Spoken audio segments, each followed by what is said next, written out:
So we are so excited. We are the Hallmarkies podcast, and we are here to talk about the Hallmark Channel's 5-night Thanksgiving event slate of 6 movies that we're going to talk about. One of those is Hallmark Movies Mysteries, then the 5 that are on Hallmark Channel. And Amber's here to dive into these Thanksgiving events. Hi, everybody.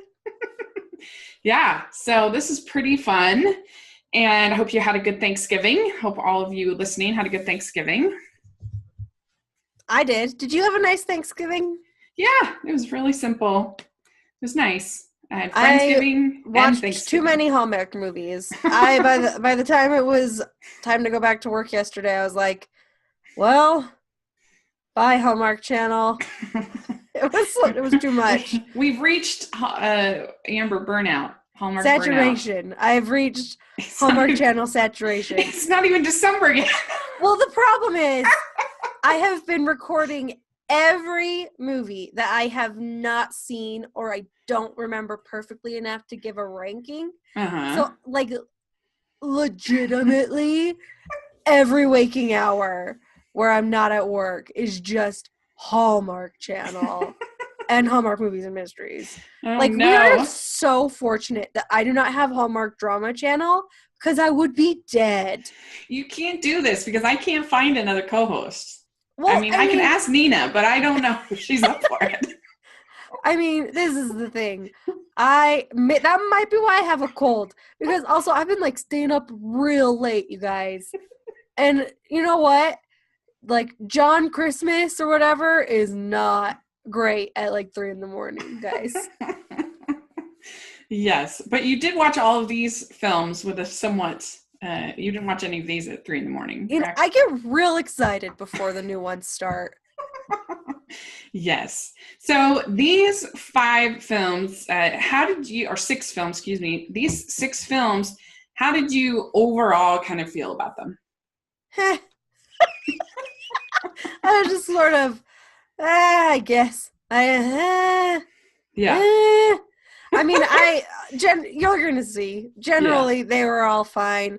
I mean, in their defense, if I wasn't, like, super drugged on NyQuil, it might also have been a little bit more exciting. Yeah. But I was like, meh, super chill through them all. I didn't hate anything. Everything was fine. Yeah, and I have to say, I live tweeted almost all of these, so that was fun. Yeah, because I was dead. I hope that you all enjoyed that. I did all but 2. I think. Yeah, Rachel really picked up the slack this week. Yeah, I'm sure you'll return the favor, definitely, especially if we have a mysteries podcast. Okay, so I'm not a big fan of the detective shows. All right, so these 6 movies, let's just get right to it and talk about them. So I actually had, I guess I should say, my overall response was I had 2 that I really liked, 2 that I was in on, and 2 that I didn't like. See, she's way ruder than I am, guys. I'm the nice one. Well, you know, what can I do? All right, so... Okay, so let's talk about the first one. This is We Love Christmas, and this one definitely, like, checked off a ton of boxes for me of things I like. It's a workplace romance, which is something I like. It definitely had, like, You've Got Mail vibes, which is, like, one of my favorite movies ever. I love it. And I thought it had very good chemistry between the stars, Amelia Ullerup and Erin O'Connell. I thought they were good. I thought that it was just overall very entertaining, and I enjoyed it. Yeah, and so when we had initially done our stocking preview, we had both given this movie a diamond ring. And, I mean, I can clearly see why, because all of the fun elements are there. I mean, there's, like, a secret mystery, but nobody's lying. There's just, like, misunderstandings. And you know, Amelia is the cutest person on earth. Like, I love myself some Brie O'Brien. And, you know, Erin O'Connell is basically, like, young Patrick Swayze. So that's way to go, guy, in a good way. Anyway, so obviously I was like, check, check, check, really great. And then I was watching it, and I enjoyed it, and I was having fun, and whatever. And then they went ice skating, and I was like, if they can't ice skate, can we just give them a different activity?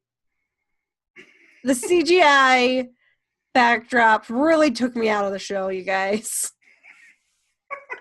I was just like, what? Why are they in front of a green screen? Did they have to reshoot this?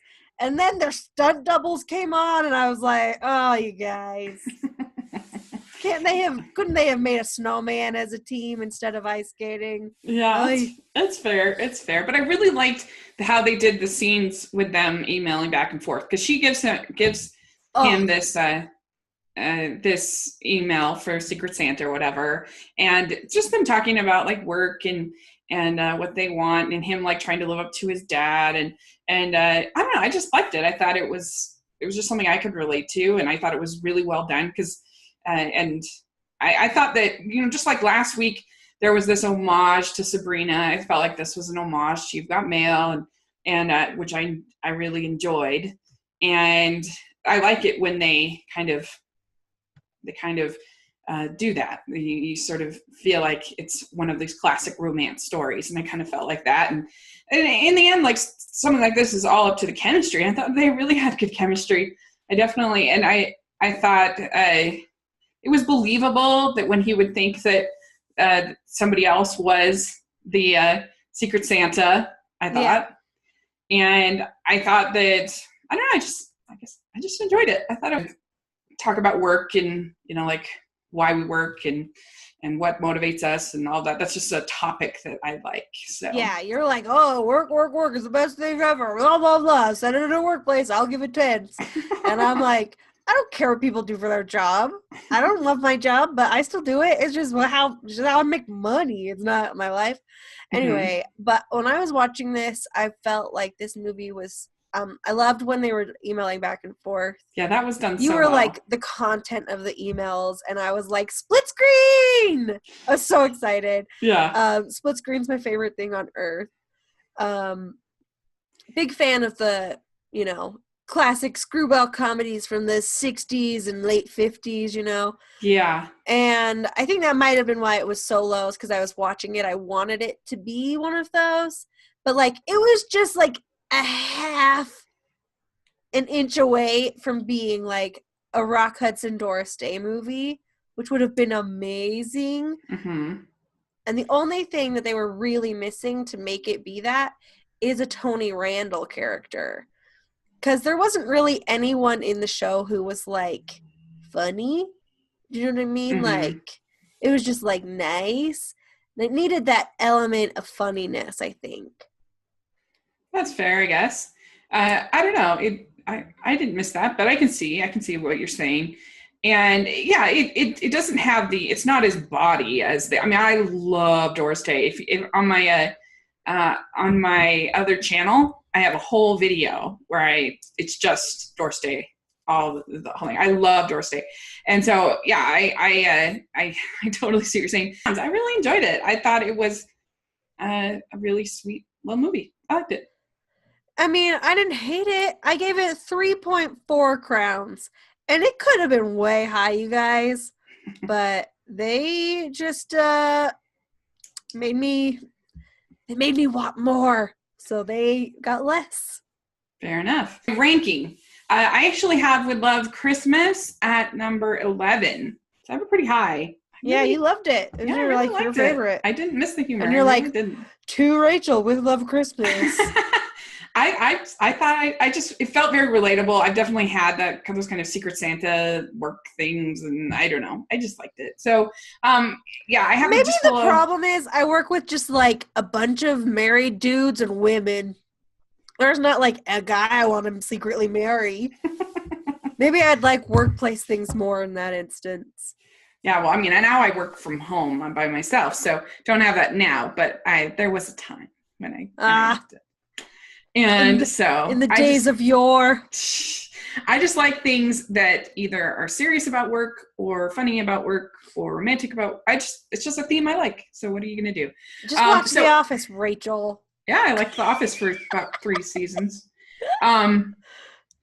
Anyway, yeah. So I have We'd Love Christmas at number 11, and I have it just after Darrow and Darrow at 10, and The Perfect Catch at 12. So what we're going to talk about is the Mistletoe Inn. And this is based very loosely on Richard Paul Evans' novel. I read the book before watching the movie, and I thought, boy, how the heck are they going to turn this into a Hallmark movie? And Nina, when we were talking with Nina, she said the same thing about the Mistletoe Promise, which is also Richard Paul Evans. And because this book was pretty downer. Like in the book, there's like infidelity and divorce and depression and like suicidal thoughts. And then her dad gets cancer, and like it was just like, woo! I mean, shockingly, based on what you've said, I don't love Richard Paul Evans. I mean, I don't love Richard Paul Evans before you said that, but honestly, should it surprise anyone that Richard Paul Evans is like not my go-to guy for books? Yeah. I mean, I always thought he was more sort of a rom-com kind of writer, but I guess he's more of like a Nicholas Sparksian kind of writer. He's like, oh, read this with a box of tissues. Yeah. And I'm like, no, I won't. Paul Evans cameo in the movie. What? In this one? In this one, yeah. He's at the very beginning when she gets broken up with in that bookstore. Uh-huh. That he was there. He was like the author there anyway. Well, I missed it. So this stars Alicia Witt, and she's definitely one of our contenders for the Queen of Hallmark. Yeah, I mean, she has an interstitial. That's worth like 2 movies. And what? An interstitial. What is that? You know, the little thing they put between shows. Oh, right. I've never heard that term before. Well, maybe I made it up. In programming, an interstitial program or a wraparound program or wraparound segment refers to a short program which is often shown between movies or other events. Look at you. You're just like, you know all the technical jargon. They call me jargon for a reason. They don't, but they should. They should hire you at Hallmark because you know what's going on. Because I know the term interstitial. They should just hire me. That's it.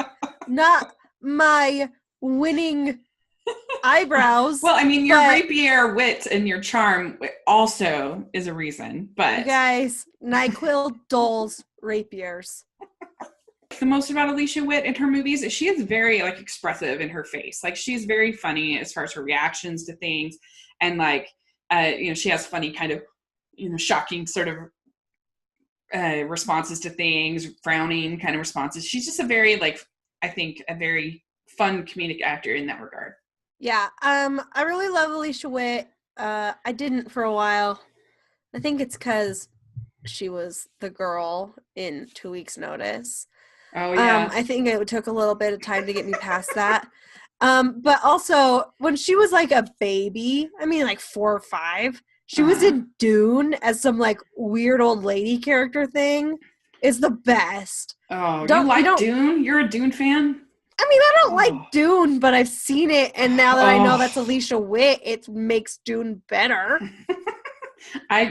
Dune, I think, is the boringest book I've ever read, and I think it is one of the most boring movies I've ever seen. I mean, my dad likes Dune, so it's like something you just watch with your dad. I'm glad my dad doesn't like Dune. Anyways, she was in Dune. We weren't very high in it because the write-up wasn't very good. It was very confusing. I'm gonna tell you a true story. I gave it coal, ultimately. And pretty much that's because I saw it was by Richard Paul Evans. I gave it a stock because I thought it was confusing. Like, why would a writer need to take a leap to go to a writing convention? That didn't make any sense in the writing. Like, she's a writer. why would she not go to a writing convention? I don't know. I was confused. But this also stars David Alpay, and he was super charm machine in this movie, I thought. I thought he was. David Alpay is a charm machine. Yeah. I mean, you know someone's good looking when they're on a CW show, and he had like a season where he was on the Vampire Diaries. Yeah. He's obviously very good looking. Well, but he's in one of your faves. He is in one of my faves, I Sculpture Christmas. And he was also in Sleigh Bells Ring last year, which was not my favorite. Okay. But I've never seen that one. I think maybe he just needs to be opposite a redhead or a somewhat redheaded human. Yeah, I don't know. Maybe, I just like him. He's great. He was very charming. Yeah, I got into trouble on the live tweet because I forgot that he was in I Sculpture Christmas. And I'm like, I remember seeing him before. He's so great. And everybody was like immediately like, he's in I Sculpture Christmas. Yeah, like, and I was sorry. like, well, it's no surprise that one's in my top 12 and not Rachel's. Favorite person pretty much on Earth. Her ex-boyfriend, Garth, played by Casey Manderson, who I love, you guys. I didn't know how much I loved him until, like, this season, basically. He's the best. He should be the bad guy, the quotes, the Weasley guy and everything. Also, he should be the lead often. He should just be in lots of them. Yeah, he was fine. I had no, like, he was a little over the top for me, to be honest. Like, is a little, I don't know. Yeah, he's just slightly over the top. I thought they had such great chemistry. I really thought they did. And, like, so he does the whole liar reveal thing, which to me is, like, boring. But did you know from pretty early on that he was the guest? Okay, obviously, this is another one of those things where if you don't know that he is the guy, what are you doing? Right. You guys need to practice finding clues. Like, heaven forbid you ever lose something, because that thing is gone if you can't figure out that he's the guy. You are the worst detective on earth. I mean, if anything, she should have gotten a little bit of a heads up when he takes her on a spontaneous, expensive trip to New York City in the holidays when it's the most expensive. Like, obviously a struggling author who kind of sort of has a book sold is not going to be able to do that. So well, no, he said that he was in finance. And he had a book thing. Oh, he did. I missed that, I guess. But I don't know. Like, there were clues. He's like you say. I used to write all the time, and then approximately 6 years ago after my last book was published, you know, the ones that you've been talking about. Yeah. But I just thought scenes like the scenes with the snowmen was hilarious. I really liked that. I really liked them, like, talking about the writing and their chemistry. And I don't know, that goes a long way for me in most of these movies. If I feel like a couple has chemistry and I like them and I enjoy, then that's, like, huge. Really creative with the drinks, and particularly in this one. Yeah, okay. Can someone just get a regular drink, please? Can someone just order hot chocolate, not be like, I'd like a ho ho ho hot chocolate with a elf green twist mix. Like, what is a Tiny Tim? What does that mean? Like, it's a child, a poor child. Like, how do you make that into an alcoholic beverage? So out of control. I really missed. I was really sad that we lost that, like, mean writer lady, the one who was like, you've never written anything before, you're just failure at life.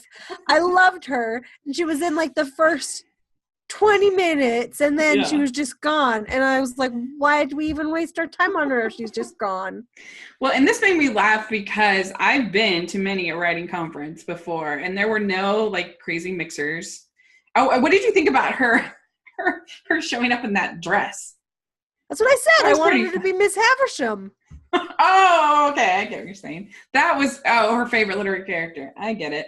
Yeah, that was funny. I thought that was good. She was the her favorite character is Christmas Present. No, her favorite character is somebody else, but Christmas Present was a funny outfit. Yeah, that was She clever cheated. cosplay. What I thought it was clever. They very pretty subtly swapped out Vancouver for New York City, and it was so funny because she's walking around because they've used obviously stock footage of New York City, and they were very clever about how they did it. And then she's walking around, she's like, look at the lights on the pavement, and she's like, it smells so much better than I thought. I'm like. Like, I don't know. It was just funny to me. Like, what was she expecting New York to be? They've got like lights, and they have. It smells better. I didn't anticipate electricity in New York. I was picturing 1820s New York.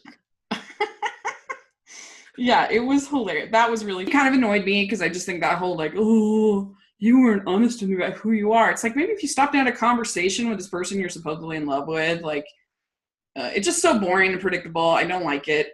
And so that was kind of to me. But the rest of it, I really enjoyed. Yeah, it's fine. Okay, so I give Mistletoe Inn 3.5 crowns. I gave Mistletoe Inn 3.4 crowns. Yeah, it's basically the same. Yeah, it's just fine for me. So I have it. It was fine to good. Yeah.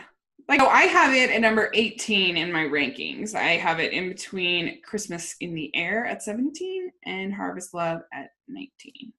That's pretty good. You like those. Yeah, I did. Yeah, so. Now we have Finding Santa.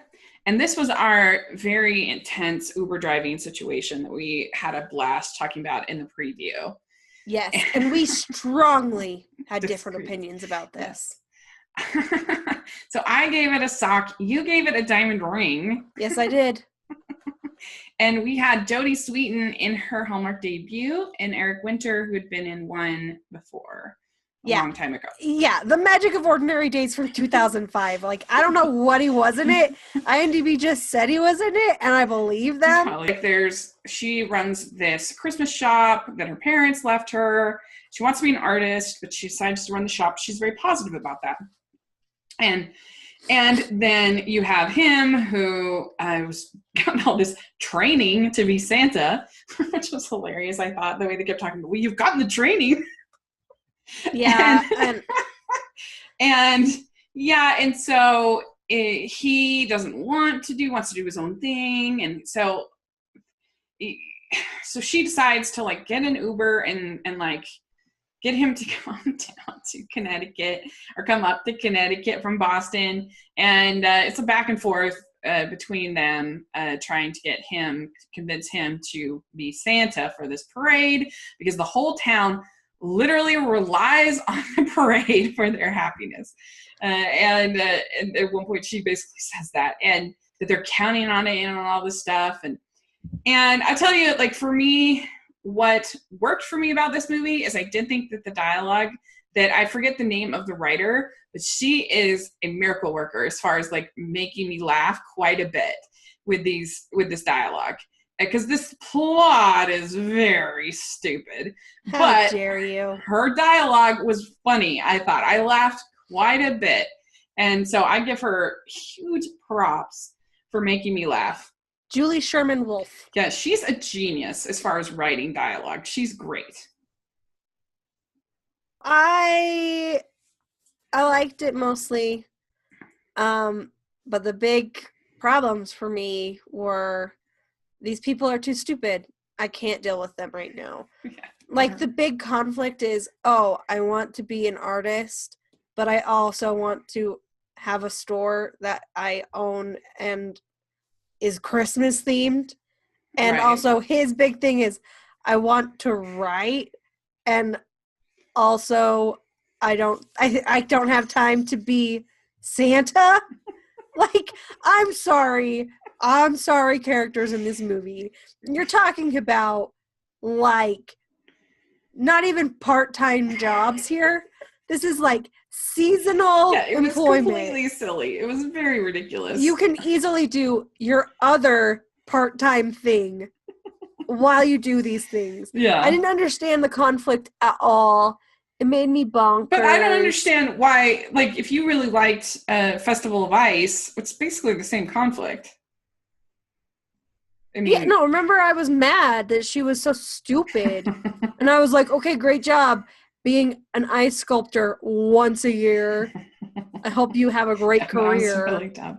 Yeah, I don't know. I just thought it was funny. Like, this is one of the ones I met on, so I didn't love it, but I did think it made me laugh quite a bit. I thought that her friend, speaking of how you always love side characters, her friend or the girl who worked at the store with her, she was hilarious. I really liked her. And yeah, I don't know. Like, it was a movie. I was fine with it. And it was fine. But I probably would have been happier if they weren't such dumb people. I ended up giving Finding Santa 3 crowns. And I ended up giving Finding Santa 3.3 crowns. It was fine. Mm-hmm. So I had it in my ranking at number 29. I have it just after My Favorite Wedding, 28, and Love at the Shore at 30. The next one was The Christmas Train. This is the Hallmark Hall of Fame for the season. And we both gave this an orange. We were pretty, excited, but not like super excited. And of course, this has an amazing cast. Dermot Mulroney, Kimberly Williams Paisley, Danny Glover, Joan Cusack, all of that. And so I read the book for this. So I did know the twist going in. And it's less annoying in the book. It's still What's annoying? The twist. And what? This is a spoilers podcast, right? I can say whatever I want. Yeah. Oh, yeah. You thought the twist was annoying? I thought the twist was super annoying. Yes. I'm not a twist person. I hate twists. So I was just sort of like, whatever. The thing is, it was very annoying. I felt in my bones that Anthony Konechny and Kristen Prout's characters of Steve and Julie, the engaged to betrothed couple, whatever, I was like, they're actors hired by this guy. You're pretty good. In my mind, I thought they came on after Dermot Mulroney came on board. So I thought he hired them at like the first stop because I didn't remember them on the first leg of the journey. Okay. So I mean, I figured it out, but I had bad facts. But I didn't know about that other chick. Yeah, I mean, I don't know. In the book, well, I guess we should let's talk about some of the stuff we did like. So obviously the cast is really good. And I was actually really entertained for like 99% of the movie. I really liked it. I thought they had good chemistry. I thought it was charming. I liked the cast. I was enjoying it. And then, but I knew that was coming, this twist. And so it was always kind of back there in my mind. I loved Joan Cusack. She was hilarious. And then, that to me was super lame. I really don't like it, that it was all just like, it just feels super manipulative and really annoying. And I'm just not a twist person. I don't like Shyamalan movies. I don't like big twists and things. They very much annoy me and I feel manipulated and frustrated. And so that's just me and what I don't like.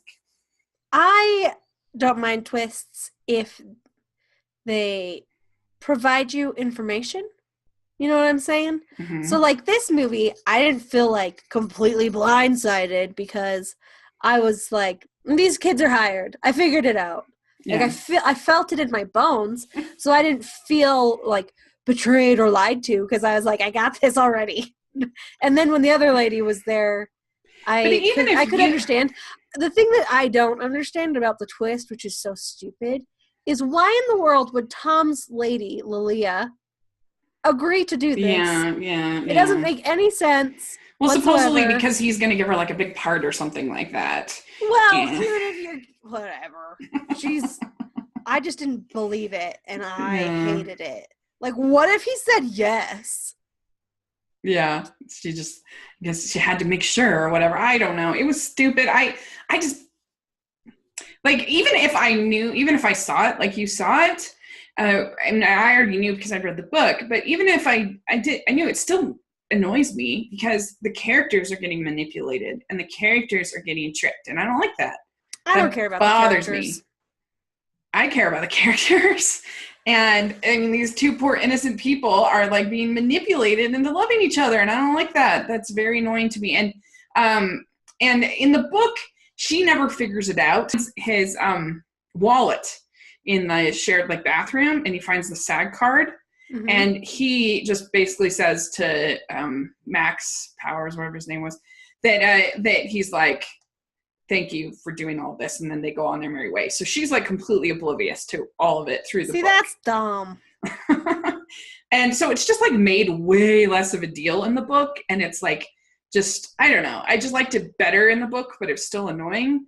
But I don't know. I just don't like my characters being tricked and manipulated, and I just find it hard to believe that everything would fall into place, everything would go perfectly, that they would, you know, like fall in love like that, that everything, I know he's Max Powers, but come on.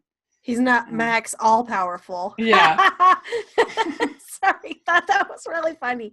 But it was very well made. I enjoyed it for 95% of the movie, and yeah, I struggled with my ranking on this one because I really didn't want it. Because there's a side of me that just wants to pretend that, like, stop it right before the big reveal, because I just think it's very annoying. But anyway, that's just how I feel.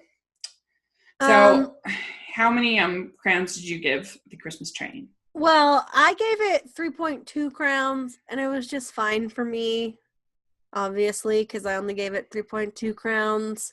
But the Joan Cusack parts, I probably would have given like 12 crowns. She was really fun. I enjoyed it. Christmas Train ranked at number 24 in my ranking. I have it after Destination Wedding at 23, and Like Cats and Dogs at 25. Cool. There you go. We will talk about Switched for Christmas. This is our big Candace Cameron Bure double fest that I was able to live tweet. And so obviously we got another queen of Hallmark. And I'm kind of wondering, I feel a little bit like I feel like the movies that have been kind of a gimmick, you know, like two Candace Cameron Bures or the Enchanted Christmas one with I don't know, with the Pennevegas and the, I don't know, I just feel like there's a bunch that have been kind of gimmicky, and those almost always are disappointing. They sound really cool, and then you're just like, but yeah, this is these twins that are switching places because they both have to plan these elaborate parties, one at an office, one at a school, and you've got like this sort of the stay-at-home mom kind of, I guess, and then the working person, single lady. And there are a couple. First of all, it was pretty hilarious how they tried to sell Salt Lake as Denver. That made me laugh. Okay, did you say that? I don't understand about that is, okay, it was literally the exact same footage that they used for Enchanted Christmas. And I just do not understand why they didn't just send why didn't they just send a crew to Denver with a drone? You don't even need, just like what they did with New York and Mistletoe Inn. You just get some stock footage of Denver. Like, that's super cheap and easy to do. But I mean, not to be whatever, but pretty sure that the LDS Salt Lake Temple is kind of recognizable, team. Yeah, it was pretty hilarious. I'm like, what? They should have had them have different colors of hair, because I thought it was a little bit confusing. I know some of the other people on Twitter were a little bit confused about which they looked, I mean, they're identical twins, but like they should have done something to make them more different. They looked very similar, and it would have been better, I think, if one of them had had like a red wig or something, just something to make you knew, okay, this is Kate, this is Chris, to me. I was fine with it because I did not have any trouble keeping track of them. Yeah, I did. Their names don't matter to me. There's, city to suburb and suburb to city. They don't need names. And frankly, I liked the fact that the kids knew, and I liked the fact that her dad could just tell. But I did it first and then I didn't. I wish that the kids didn't tell city to suburb that they knew. I wish they had kept the gag up longer. It Fair would have enough. been funny. I could see that because when I was first watching, I'm like, oh, that's a refreshing choice. That's different. Like usually that's not the way these stories go. That 90% of the people know that they're switched. So first I liked it. I tweeted out that I liked it, and then in retrospect, I'm like, that wasn't funny. And I think that when I finished it, I was trying to figure out why I didn't think it was very enjoyable, and I think it's because they took out any opportunity for humor. It could have been really funny, like her trying to cook meals for these teenagers, or her, there was just no, everyone knew except for these men. And so it wasn't very, it just wasn't very funny. And my problem with this movie is I felt like the whole movie was just like a whole bunch of, I love movies about work, but I don't want a whole movies that are just about board meetings where people are talking about planning a party. That's super boring. And I found this movie pretty dull. Yeah. The thing I'm going to go back to the kids knowing is if no mother would be like, haha, kids, I have abandoned you to my useless sister. Good luck. I'll never tell you the secret. No mom would do that. So I just believe and accept the fact that happened. I will defend that choice for the Hallmark team until I die. No. And also, as the dad would be able to tell them apart for sure, because you can tell twins apart. Well, you never saw the dad. Or her dad. Sorry, I thought you were talking about kid's dad. The stepdad. No, I get it, but the ex-husband would have been really good, you guys. Typically that's not the case in these kinds of stories. I mean, yeah, it might be more realistic, but it just sapped any humor out of the movie. all the other human switching stories, it's usually kids switching each other or whatever, single people switching with someone else. It's never, someone with dependents. The one I thought of is, it's not switching, but I thought of A Family for Christmas, which is one I really like. It's one of my top 12. And in that one, I like the way the kids kind of slowly over time kind of start to figure it out, she's acting kind of weird. She doesn't know how to cook, she doesn't do things. Why is she acting this way? And I think that really works in that one for me. And I don't know. But that's different because it's not the mother abandoning her children to this other version of herself. I think abandoning is a little strong, but I know. So, but if she had just left them and didn't tell them and was just like, "Here's your aunt. I'm out. Bye forever. If you need me, too bad. You think I'm there."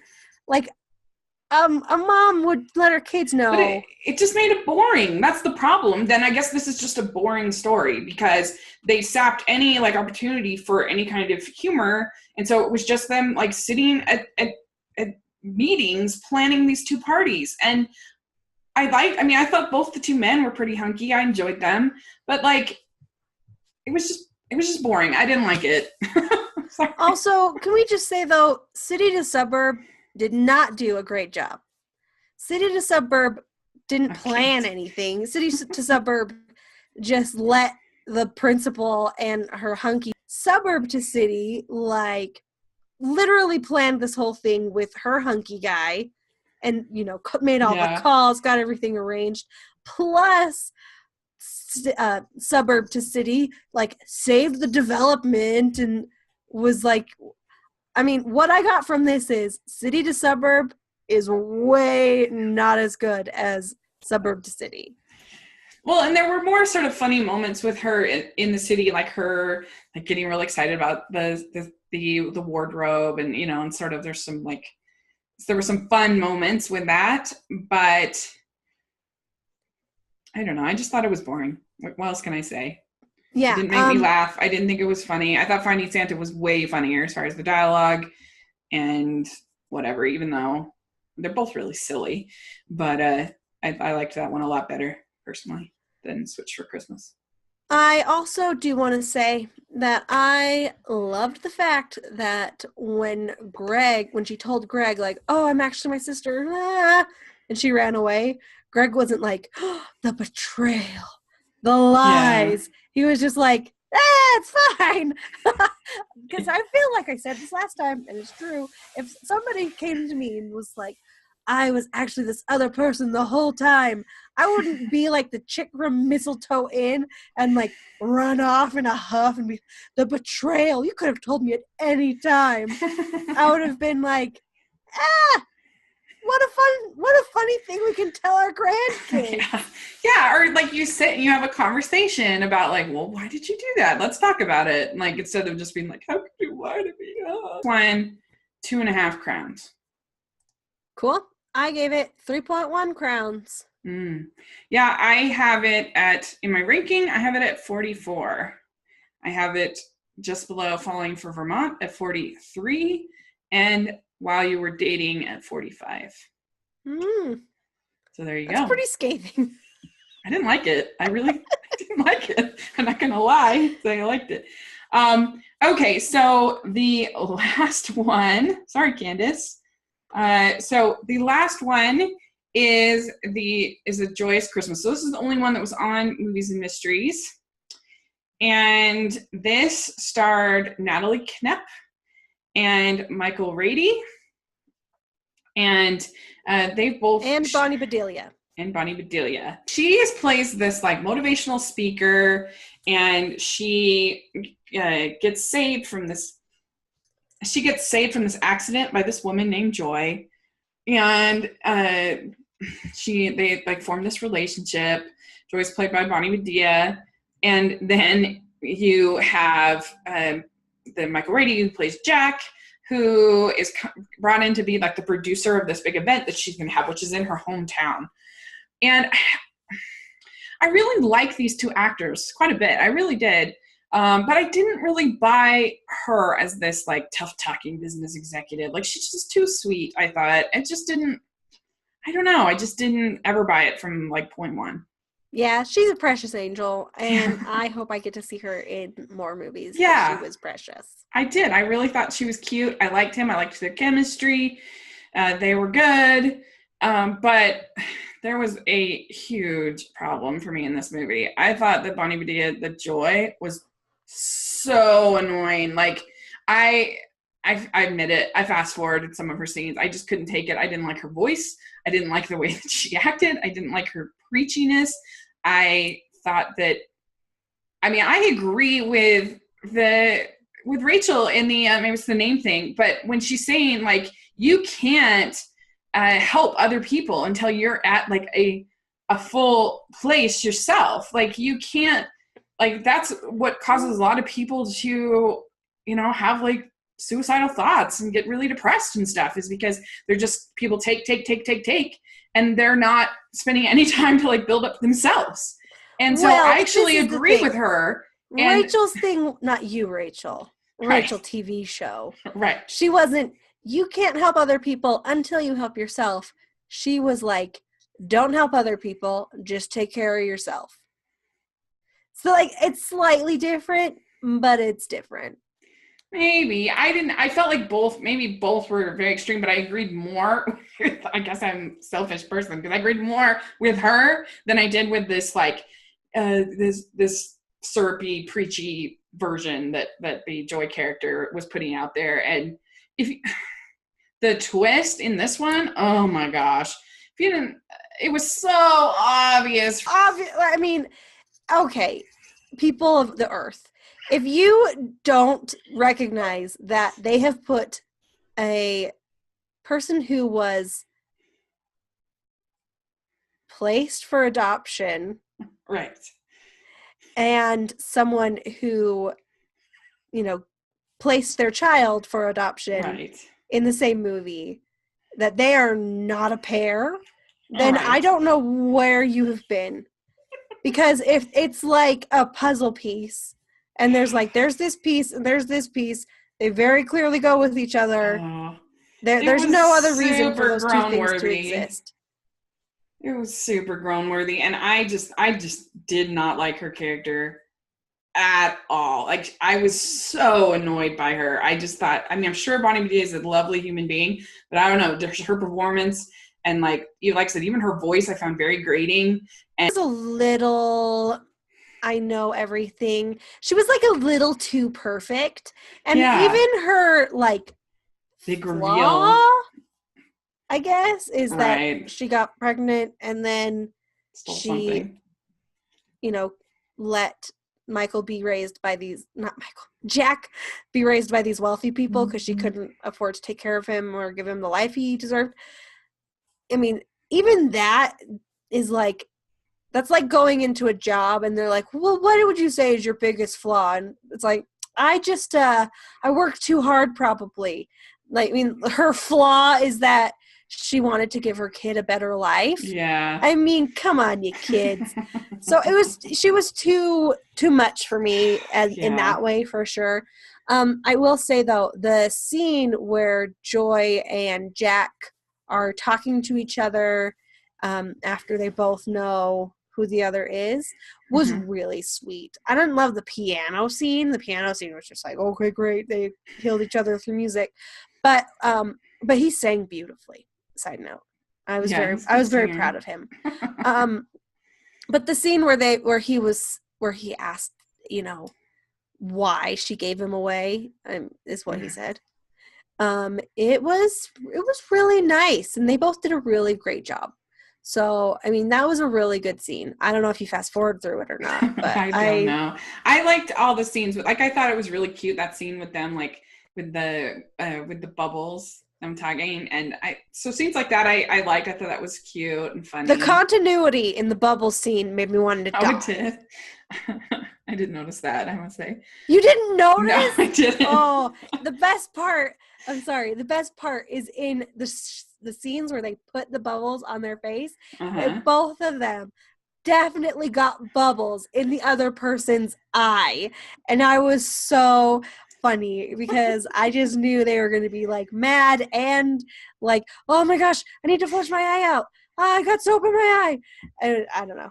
And so then the next scene when they just have like gently placed on their noses, I was like, kids. So I didn't really like this one. I found it tough to get through. I don't know. When you have a character that just actively irritates you every time they're on screen, it's tough. Yeah, I was fine with it. This movie was fine for me. I gave it 3 crowns. I gave it 2 crowns. I really didn't like it. And even though I thought they were cute. So I have A Joyous Christmas at 49. I have it after Love Blossoms and just before The Wedding March 2. And then, so the rundown for this week in my personal rankings, spoiler alert, it just follows the week. I went with Love Christmas, Mistletoe in Finding Santa, The Christmas Train, Switched for Christmas, and A Joyous Christmas, all in that order. Pew, pew, pew, pew, pew. Mine is almost the same, but it very well could be because I basically felt the same. But I have With Love Christmas at number 1. I have Mistletoe Inn at number 2. I have The Christmas Train at 3. I have Finding Santa at 4. I have Switched for Christmas at 5, and I have A Joyous Christmas at 6. So, I mean, basically, all 6 of my movies went from a 3 at the lowest to the highest at a 3.4. It was a really close race, you guys. Yeah, mine, like I said, I had 2 that I really liked, and then I had 2 that I was and then I had 2 that I pretty much didn't like. So I went from a 4 all the way down to a 2. So I was the harsher one this week. But you were also the nicer one. It's true. I was the Goldilocks. With Love Christmas is one that I would buy on DVD. I really liked it. I thought it was super fun. We have Christmas in Angel Falls, and that's the one that stars Rachel Boston and Paul Green. So that one looks pretty fun. Yeah, we're pretty excited for that one. I believe this is definitely the first Christmas magic that we'll have of the season because she's an angel, as I called, if you'll recall from the Christmas preview. So I'm very excited for that one. Yeah, I mean, we haven't had any like North Pole action at all in this year. Yeah, I don't even think there is a real Santa in the lineup. Yeah, I mean, I guess the closest we might get is Finding Santa, because that dad had some like real Santa moments, and but maybe there's one that's coming out called the Reindeer Games or something. Maybe that one will be. I don't know. We don't know anything about it. If they go through a whole Christmas season without having a real Santa, a fake fiance, or any other Christmas magic that comes from the North Pole, I will. And there's no like alternative lives, you know what I mean? Like a there's Family no Man, It's a Wonderful Life kind of a thing. The Angel Falls one, which should be good. And then we have Christmas in Evergreen on the regular Hallmark channel. And this does have a stacked cast. It has Ashley Williams, Holly Robinson Peete, Barbara Niven, and Teddy Sears in it. So that should be fun, hopefully. And then we had given Christmas in Evergreen. We gave both Christmas in Evergreen and Christmas in Angel Falls diamond rings. Like, did we really? It was pretty much breakfast at Tiffany's. This weekend is going to be pretty hyped. So I'm nervous. I guess so. I forgot that. Look at that. So then we have Christmas at Holly Lodge on Sunday, and that has Allison Sweeney in it. Yes, and we both gave this a sock, but that was before we even knew that Allison Sweeney was in it, because I would have gone higher. I love her. Did we? We didn't know. I thought that was in the. But yeah, it has Allison Sweeney, Jordan Bridges, who I really like in his Love Comes Softly movies that you hate. He's in Holiday Engagement. Yeah, he's cute. Which is a real good one. So, and then Cheryl Lee Ralph is the other. So that's fun. Hopefully it'll be good.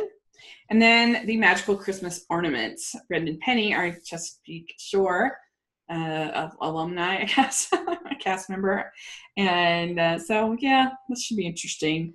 And that was one we didn't brief this one, and I don't know what it was going to be like, so I can't even tell you. Well, it wasn't released yet. Yeah, we didn't know. It was a surprise on the preview. So we didn't have it. We couldn't rate it. But there you go. So that's what's coming up next week. So let us know what you thought of these films. How did you rank them? Put in the comment section or tweet to us. We love it when you do. We just got a tweet today from a nice person saying how much she was enjoying listening to the podcast. And so we subscribe to us on iTunes and on YouTube. And we're on Twitter, and we post daily on Instagram. So we're all over the place. So join in the discussion, join in our little community, and it's fun. So where can people find you? So as always, I'm at Amber Brainwaves on Twitter, and that's it. Yeah. So you can find me at Rachel's Reviews on iTunes and on YouTube.